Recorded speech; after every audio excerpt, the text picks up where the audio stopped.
আরেকটা প্রশ্ন না করলে না, সেটা হচ্ছে এগ্রিমেন্ট ইন প্রিন্সিপাল, AIP, এবং এটা বাড়ি খোঁজার ক্ষেত্রে কতটুকু গুরুত্বপূর্ণ? হ্যাঁ, এটা খুবই গুরুত্বপূর্ণ ইন টার্মস অফ, মনে করেন আপনি যদি আজকে একটা বাড়ি কিনতে যান, আপনি হয়তো অনলাইন পোর্টাল আছে, রাইট মুভ, জুপলা, অনেকগুলা, বা অথবা এস্টেট এজেন্টের কাছে আপনি গেলেন, গিয়ে বলেন আমি এই বাড়িটা দেখছি, আমার ভালো লেগেছে, আমি ওটা কিনতে চাই। তারা প্রথমেই যে প্রশ্নটা আপনাকে জিজ্ঞেস করবে যে আপনার এগ্রিমেন্ট ইন প্রিন্সিপাল বা ফাইন্যান্স রেডি আছে কিনা ব্যাংকের কাছ থেকে, ঠিক আছে? যদি এখন দেখা যায় যে আপনার এগ্রিমেন্ট ইন প্রিন্সিপাল নাই, তখন এজেন্ট বলবে যে উনি তো সিরিয়াস বায়ার না, উনি হোমওয়ার্ক করে আসে নাই। আপনি কিভাবে জানবেন যে আপনার নিবে কি নিবে না, বা তার পিছনে আমরা সময়টা কেন নিতে পারবে কিনা? হ্যাঁ, এক্স্যাক্টলি।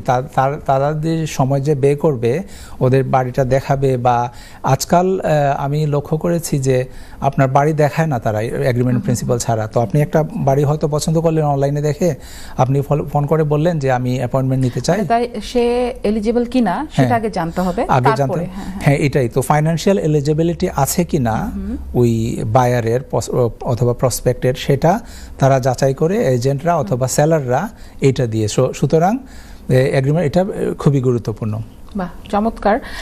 আচ্ছা, এটার পরে যখন আমি পছন্দ করলাম বাড়িটা এবং তারা সে অফারটা গ্রহণ করলো, গ্রহণ করার পরে তার পরবর্তী ধাপগুলো কি কি? আচ্ছা, তো আপনি বাড়ি দেখেছেন, আপনার এগ্রিমেন্ট ইন প্রিন্সিপাল আছে রেডি, তারা আপনার অফার অ্যাকসেপ্ট করে ফেলেছে না? এখন আপনি you are ready for full application.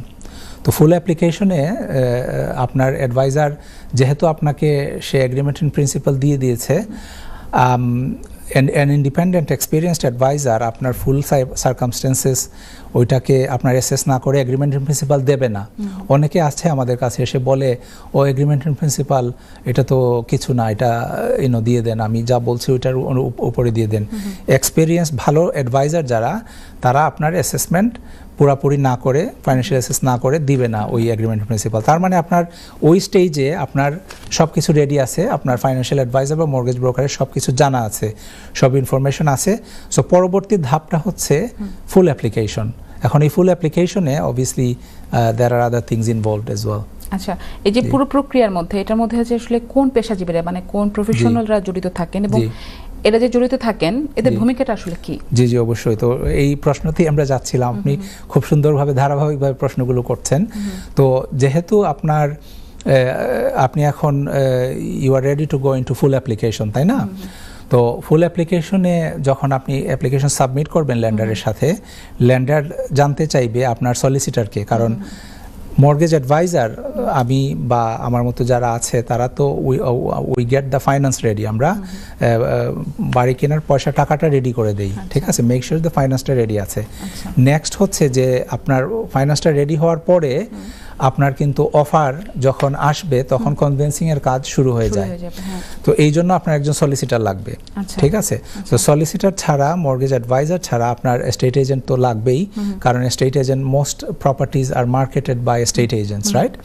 তো এস্টেট এজেন্টরা আপনার প্রপার্টি মার্কেট করে, তারা যোগাযোগ করে সব buyer, seller, solicitors, to keep everyone together.